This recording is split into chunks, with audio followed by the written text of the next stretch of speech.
আমাদের সব কাটাকুটি কমপ্লিট।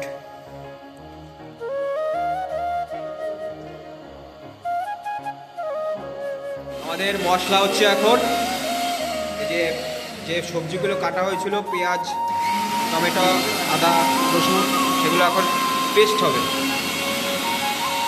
আর পেস্ট করছে ছোট্টু এদিকে তাকাও। ভাত বসে গেছে, ভাত করছে শেট্টি এখন কুকিংয়ে ব্যস্ত। মাংস কাটা রেডি, এখন মশলা করা হবে।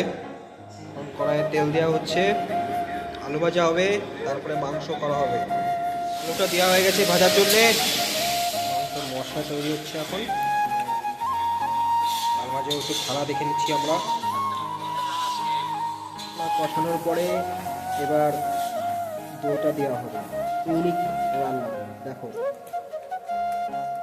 দইটা দিয়ে দিল, এবার মশলার সাথে মিশিয়ে দিল। কি লাগছে।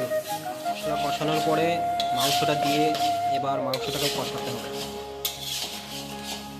আমাদের কালোদা রান্নাই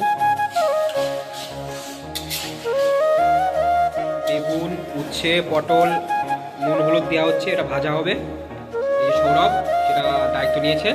এই যে কড়াই বসানো হয়ে গেছে, তেলটা দিলে কড়াইটা হয়ে গেছে, আর ওটা নুন হলুদ মাখানো হয়ে গেছে। এবার শুধু ভাজা হবে, বেগুন ছাড়া হচ্ছে, বেগুনটা ফার্স্টে ভাজা হবে।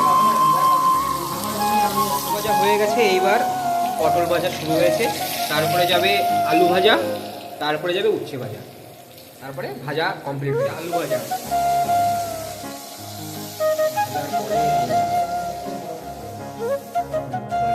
হচ্ছে অভিজিতের আইব্রো ভাতের জন্য বেগুন ভাজা, পটল ভাজা, আলু ভাজা, উচ্ছে ভাজা সব দেওয়া।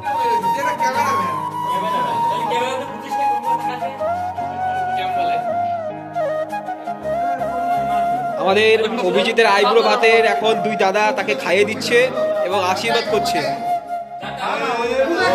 দেখো অভিজিতের খাওয়াটা দেখো সবাই।